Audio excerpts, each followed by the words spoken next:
أعوذ بالله من الشيطان الرجيم بسم الله الرحمن الرحيم شروع اللہ دے نام نال نہایت ترس کرن والا بہت مہر کرن والا۔ وَإِذَا طَلَّقْتُمُ النِّسَاءَ فَبَلَغْنَ أَجَلَهُنَّ فَلَا تَعْضُلُوهُنَّ أَن يَنكِحْنَ أَزْوَاجَهُنَّ إِذَا تَرَاضَوْا بَيْنَهُم بِالْمَعْرُوفِ ذَلِكَ يُوعَظُ بِهِ مَن كَانَ مِنكُمْ يُؤْمِنُ بِاللَّهِ وَالْيَوْمِ الْآخِرِ ذَلِكُمْ أَزْكَى لَكُمْ وَأَطْهَرُ وَاللَّهُ يَعْلَمُ وَأَنْتُمْ لَا تَعْلَمُونَ وَالْوَالِدَاتُ يُرْضِعْنَ أَوْلَادَهُنَّ حَوْلَيْنِ كَامِلَيْنِ لِمَنْ أَرَادَ أَنْ يُتِمَّ الرَّضَاعَةَ وَعَلَى الْمَوْلُودِ لَهُ رِزْقُهُنَّ وَكِسْوَتُهُنَّ بِالْمَعْرُوفِ لَا تُكَلَّفُ نَفْسٌ إِلَّا وُسْعَهَا لَا تُضَارَّ وَالِدَةٌ بِوَلَدِهَا وَلَا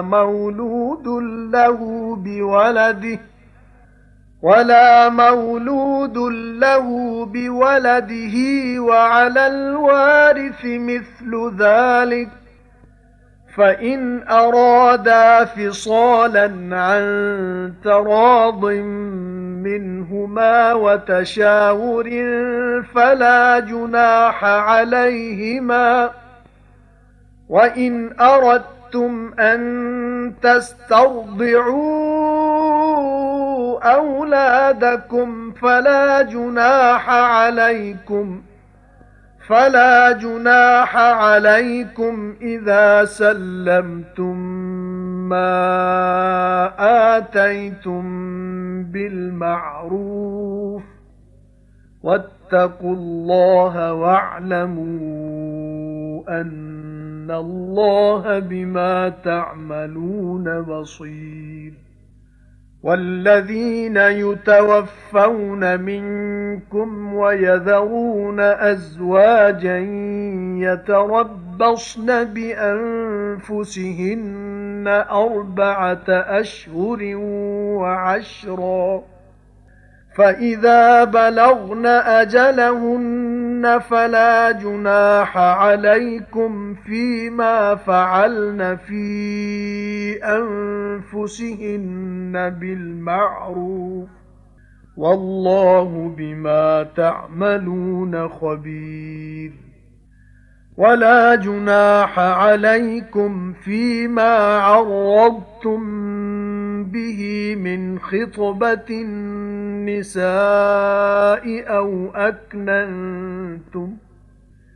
أَوْ أَكْنَنْتُمْ فِي أَنفُسِكُمْ عَلِمَ اللَّهُ أَنَّكُمْ سَتَذْكُرُونَهُنَّ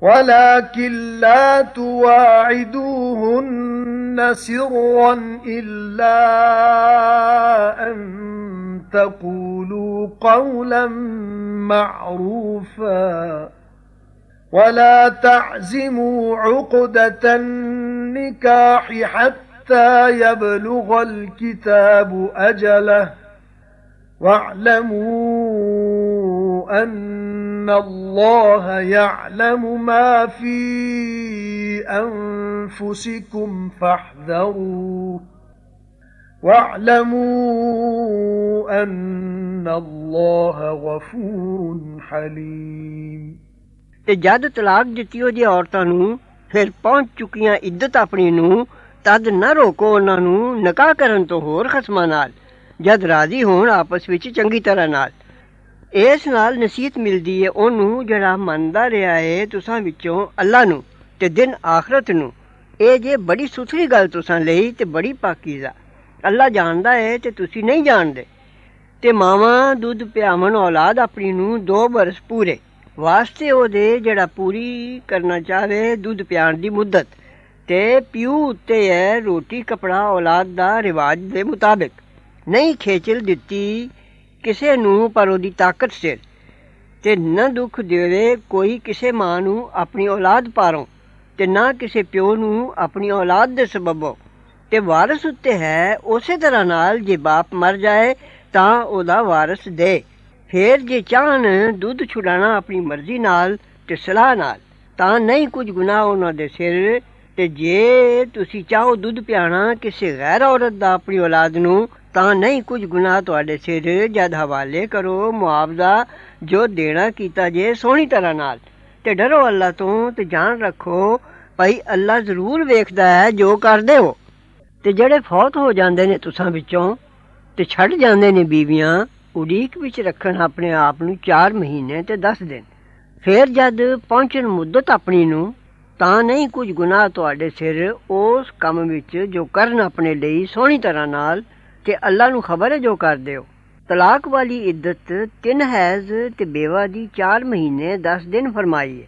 ਇਹ ਦੋਵੇਂ ਗੱਲਾਂ ਤਾਂ ਨੇ ਜੇ ਪੇਟ ਵਿੱਚ ਬੱਚੀ ਬੱਚਾ ਨਾ ਹੋਏ ਤੇ ਜੇ ਹੋਵੇ ਤਾਂ ਜੰਮਣ ਤੱਕ ਇੱਦਤ ਹੈ।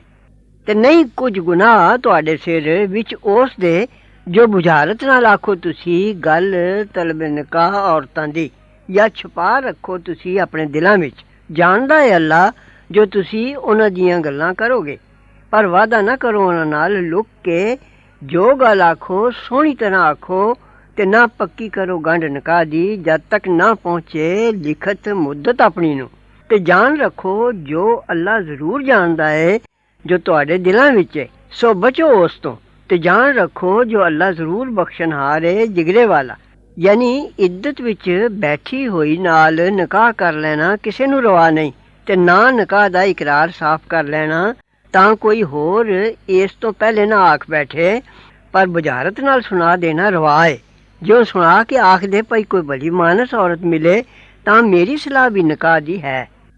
لا جناح عليكم إن طلقتم النساء ما لم تمسوهن أو تفرضوا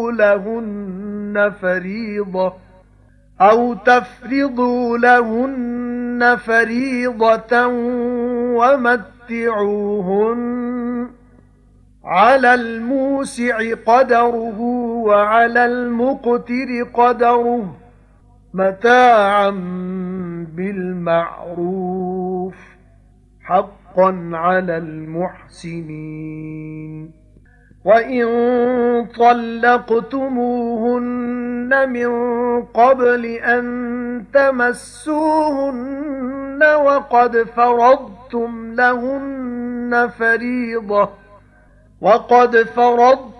لهن فريضة فنصف ما فرضتم إلا أن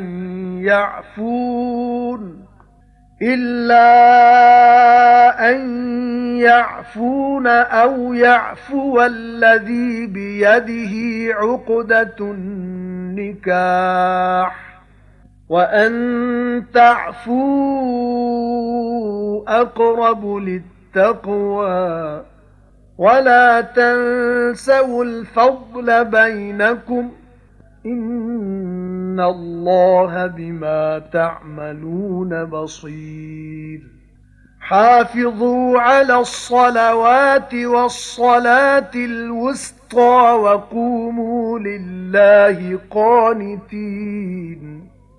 فإن خفتم فرجالا أو ركبانا فإذا أمنتم فاذكروا الله كما علمكم ما لم تكونوا تعلمون.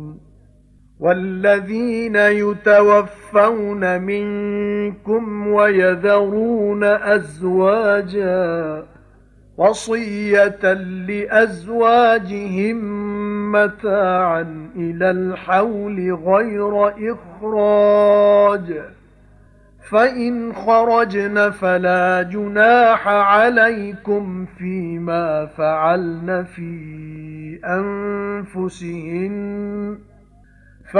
جناح عليكم فيما فعلن في أنفسهن من معروف والله عزيز حكيم وللمطلقات متاع بالمعروف حقا على المتقين كذلك يبين الله لكم آياته لعلكم تعقلون ਨਹੀਂ ਕੁਝ ਗੁਨਾਹ ਤੁਹਾਡੇ ਸਿਰ ਜੇ ਤਲਾਕ ਦਿੱਤੀ ਹੋ ਜੇ ਔਰਤਾਂ ਨੂੰ ਜਦ ਤੱਕ ਨਹੀਂ ਹੱਥ ਲਾਇਆ ਜੇ ਉਹਨਾਂ ਨੂੰ ਜਾਂ ਨਹੀਂ ਬੰਨਿਆ ਜੇ ਉਹਨਾਂ ਲਈ ਮਾਹਰ ਤੇ ਕੱਪੜੇ ਦਾ ਜੋੜਾ ਦਿਓ ਉਹਨਾਂ ਨੂੰ ਦੌਲਤ ਵਾਲੇ ਆਪਣੀ ਪਹੁੰਚ ਸਿਰ ਤੇ ਗਰੀਬ ਆਪਣੀ ਪਹੁੰਚ ਸਿਰ ਤੇ ਜੋੜਾ ਦੇਣਾ ਸੋਹਣੀ ਤਰ੍ਹਾਂ ਨਾਲ ਜ਼ਰੂਰੀ ਏ ਅਹਿਸਾਨ ਕਰਨ ਵਾਲਿਆਂ ਤੇ ਜੇ ਤਲਾਕ ਦਿੱਤੀ ਹੋ ਜੇ ਉਹਨਾਂ ਨੂੰ